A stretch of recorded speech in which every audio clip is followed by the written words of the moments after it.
Barbara Coxworth. And I'm Richard Power. Our first story takes us to Sacramento, California. Scott Johnson, an innocent American, was simply trying to have a meal at a 1%er-owned restaurant by the name of Ford's Real Hamburgers. Their hamburgers may be real, Dick, but their customer service is fake. After nearly breaking his neck in the bathroom, he didn't feel comfortable ordering his meat with the laxative of the dairy world, cheese. Upon hearing this, staff supersized his service with condescending glares and conservative, hate-filled eyes for free. Mr. Johnson decided to fight back for slapping them in the grill with a fat lawsuit under the Americans with Disability Act. It turned to be a crippling blow for this greedy grease trap. They were forced to shut their doors, laying off 6 capitalist employees, and frankly, I think it serves them right, preying on the innocent wheelchair society for the barbaric notion of producing a profit. It is such a tragedy, Dick. Capitalism sucking the life out of our administration's attempts to form a socialist utopia. You can bet your bottom dollar on that, Coxworth! I will, Dick, if you'll stop spitting on me. We're giving the news, not the weather. The Honorable and Great Judge Robert Simpson of the Commonwealth Court of Pennsylvania has won a victory for American rights, making it possible to vote without the strict and evil Republican voter ID laws. These Republicans, or Nazis for short, are dead set on making you provide a state-issued photo ID. Outrageous! Karl Marx is rolling over in his grave. Forward, I say. To hell with having to be marked like cattle to satisfy these Republicans' demands. Well, fortunately, Dick, in Pennsylvania, they will be able to vote freely without having to be troubled while proving who they are or if they have already voted that day. And let them vote, I say, as long as you're voting for Obama, of course. Otherwise, stay the hell home. Agreed. Mitt Romney's war on the 47% of Americans who don't pay income taxes just got served back to the Republicans in a form of a tax hike on them, Dick. You're right there, Coxworth. Taxes are going up an average of $3,500 next year per household, and that's just income taxes. Never mind the additional sales taxes and inflation headed their way. It's time we take it to these greedy capitalist penny-pinching Scrooges. The Republicans need to shut up, stay home on Election Day, and pay for my pregnant daughter's abortion. Keep your snout out of my little girl's vag, and fork over the tax money you've stolen from our peaceful society with your parasitic business establishments. That's right, Repubes, pay up and shut up. Our next story takes place in San Diego, California at Funfield SeaWorld, Dick. A killer whale was reported to have a chunk of flesh missing from his side. Peter arrived to protest this outrageous injustice to the killer whale community and was met with a claim from SeaWorld stating that the whale's injuries had been caused by another killer whale. Killer whale on killer whale crime is on a rise, Dick. Warn your family.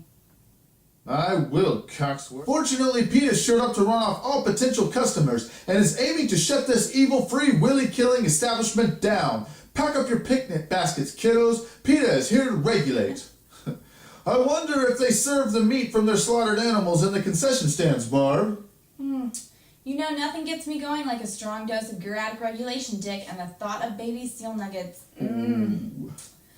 The capitalist owners and their employees are going to get what they deserve for imprisoning peaceful sea creatures just to whore them out of crowds for a little piece of dead fish. Oof. The Middle East fiasco keeps escalating. The assault on the embassy in Libya has started some wild accusations daring to question our almighty commander and king. The Libya embassy attack is raising questions from Republicans. The White House said it wasn't an attack, but simply a protest over a movie known as The Innocence of Muslims. That's right, Dick. Princess Debbie Wasserman Schultz, the spokeswoman of the Holy Democratic Party, informed interviewer Piers Morgan that these were just political attacks from the naysaying Redumlicans. Piers had the audacity to say the administration was wrong to give misinformation. Ms. Schultz, without addressing the misinformation issue, quickly changed the conversation to the fact that Piers had doubted the high and mighty White House's word. That's right. It's not only racist, but it's un-American to question this administration. Coxworth! The first presidential debate was a slam dunk for Team Obama, despite clueless polling results. The president was calm, cool, and collected, while Romney lied his butt off. If there's anything I can smell from a mile away, Dick, it's a lying Republican. They have a distinct odor of unclean vagina. That's right, Coxworth. To get more of an understanding of the public opinion on the debate, we'll go to one of our callers. I have Franco Manguidi on the line with us today. He is a capitalist business owner. Hello, Mr. Manguidi. How are you doing this evening?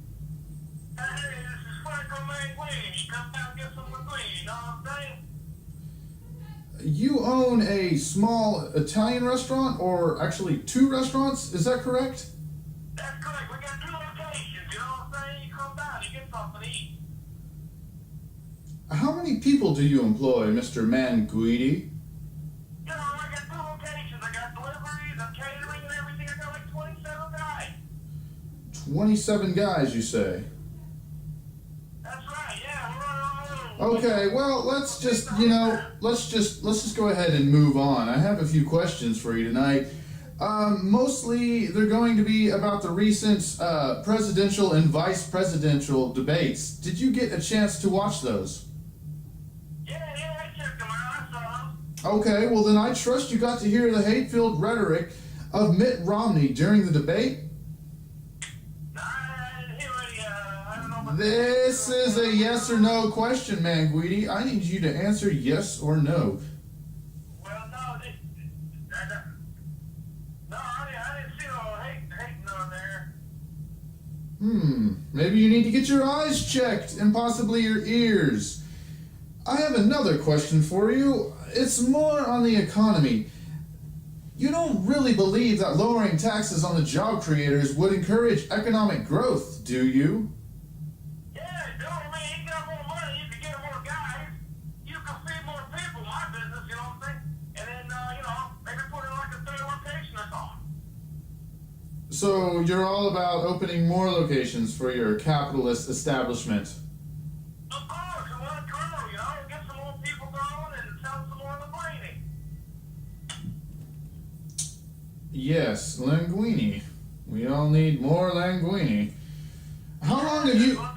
Okay, that's enough. I'll ask the questions here, Manguidi. How long have you been taking advantage of your employees? I don't know what you're talking about.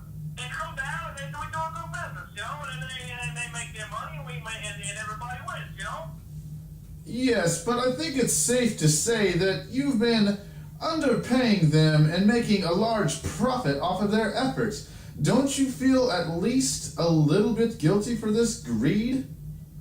What are you talking about? It's my liquidity, got everybody coming in, you know what I'm saying? Yeah. They coming in, they gotta help out, Sure, people come in to get their linguine from Franco Manguidi, but, well, I think you need to take a good hard look at the evil idea of a profit. I mean, can't you understand that making a profit is wrong? Hey, making a profit's wrong, and making a profit